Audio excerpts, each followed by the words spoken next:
मैं हूं ममता सिंह। तो चलिए शुरुआत करते हैं आज की कुछ खास बड़ी खबर से। भागलपुर में 9 साल सेवा सुशासन और गरीब कल्याण को लेकर के भारतीय जनता युवा मोर्चा भागलपुर के द्वारा महाजन संपर्क अभियान को लेकर प्रेस वार्ता का आयोजन किया गया, जिसके एक मुख्य अतिथि के रूप में बांका के विधायक सह पूर्व मंत्री विदेश नारायण सत्यनारायण मंडल और छतरपुर विधायक पूर्व मंत्री बिहार सरकार के नीरज सिंह बबलू उपस्थित थे। प्रेस वार्ता के दौरान छतरपुर विधायक नीरज सिंह बबलू ने कहा, देश के प्रधानमंत्री नरेंद्र मोदी ने 9 साल अपने कार्यकाल को पूरा किया है।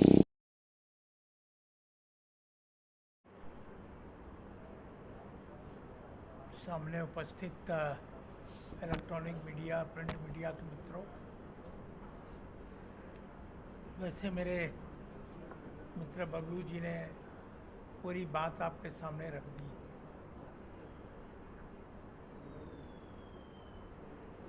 नौ साल बेमिसाल भारत के यशस्वी प्रधानमंत्री श्रीमान नरेंद्र भाई मोदी जी के द्वारा किए जा रहे कार्य देश भर में और देश के साथ साथ विदेशों की भी चर्चा इन्होंने विस्तार पूर्वक की है।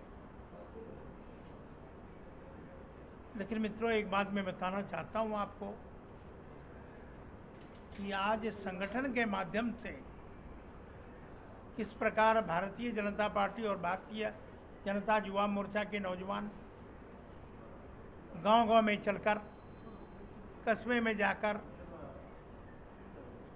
और मंडलों में, जिलों में जाकर के भारत की सरकार के द्वारा किए जा रहे कार्यों के बारे में उसकी जानकारी प्राप्त करना और फिर उन्हें इन बातों को बताना और उनका ध्यान आकृष्ट करना। वैसे मित्रों, आपसे कुछ छिपा नहीं है कि किस प्रकार भारत की सरकार बिहार के विकास के लिए पर्याप्त राशि दिया जाना, जबकि राज्य की सरकार नीति आयोग की बैठक दिल्ली में हो रही है और यहाँ के मुख्यमंत्री श्रीमान नीतीश कुमार जी उस बैठक में नहीं जाना,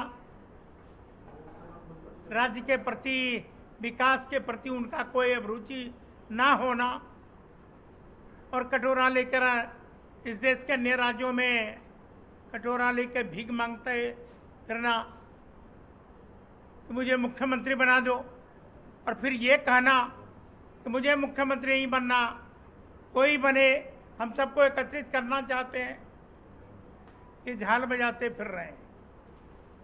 बिहार की जनता ने सब कुछ, इनकी जो काम करने के तरीके हैं इनका, कि अब इनका बिहार के विकास पर कोई अभिरुचि नहीं है और अभी चाहते भी नहीं है। उसी का ये परिणाम और दुष्परिणाम अभी आपके पुल जो अगवानी डुमरिया सुल्तानगंज जो अभी हुआ है और हवा के झोंके में भी पाया का कैसे हम लोग गैस कनेक्शन दिए, एलपीजी का कनेक्शन दिया गया। जो हमारी माँ बहनें 2014 के पहले ये स्थिति थी गाँवों में, देहातों में, कि या तो सुबह होने से पहले हम माँ बहनें सोच करती थी या फिर शाम तक इंतजार करती थी कि शाम होगा, कब शाम होगा, हम जाएंगे सोच करने के लिए। ये इतना कठिन काम था कि जिनको सुबह मौका मिला जाने का शौचालय, वो तो ठीक है कर लिए, अगर बीच में कभी जरूरत पड़ गई या सुबह नहीं जा सके तो किसी तरह लोग पेट पकड़ के बैठा करती थी माँ बहनें कि हमको शौचालय जाना, शाम होने का इंतजार करती थी जिनके पास शौचालय नहीं था। ये इतना गंभीर विषय था। इन छोटे छोटे चीज़ों को माननीय प्रधानमंत्री जी ने नोटिस करने का काम किया, समझने का काम किया, उस दर्द को समझने का काम किया। जो हमारी माँ बहनों को परेशानी होती थी तो हर घर शौचालय पहुंचाने का काम किया। अब गैस कनेक्शन के अभाव में जो लकड़ी हमारी माँ बहनें लकड़ी का चूल्हा जलाया करती थी, इतना धुआं फैलता था कि एक चूल्हे से अगर हम लोग एक बार जलाते थे चूल्हा, इतना धुआं उत्पन्न होता था कि कई सिगरेट पीने के बराबर का नुकसान होता था। आँख सूज जाया करता था। हम लोग भी बचपन में देखे हैं कि हम लोग की भी माँ अगर बरसात के दिनों में लकड़ी आ जाता था तो इतनी परेशानी होती थी भीगे हुए लकड़ी को जलाना कि आँख सूज जाता था, आँख से आंसू चलते रहता था। ये स्थिति हम लोग भी फेस किए थे। तो पूरे देश के जो गरीब माँ बहनें हैं, अमीरों की बात हम नहीं कर रहे हैं, उनके पास गैस कनेक्शन होगा, लेकिन जो गरीब माँ बहनें हैं उनके आँख का आंसू पोंछने का काम माननीय प्रधानमंत्री जी ने किया है।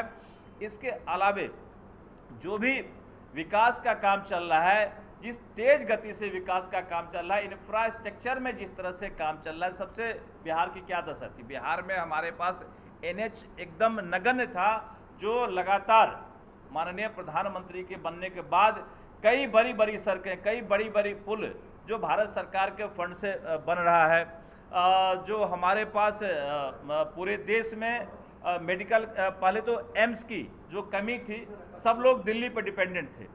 आंकड़ा आपके पास होगा, हम तो आंकड़ा लेकर आए नहीं। पूरा दिल्ली पे डिपेंडेंट थे एम्स के मामले में। अभी हमारे राज्य में 2 एम्स एक एम्स बन के तैयार हो गया, दूसरा सैंक्शन हो गया, जिसमें ज़मीन के अभाव में थोड़ी कठिनाई हो रही दरभंगा में, वो एम्स बनने जा रहा है। तो कहीं न कहीं एक बड़ा लोड जो दिल्ली पे हुआ करता था वो पूरे देश में फैल गया है, और बिहार का भी जो लोड है दिल्ली से वो। वक्त हो गया एक छोटे से ब्रेक का। ब्रेक के बाद फिर से हाजिर होंगे ऐसी कुछ खास बड़ी खबरों के साथ। तब तक के लिए नमस्कार।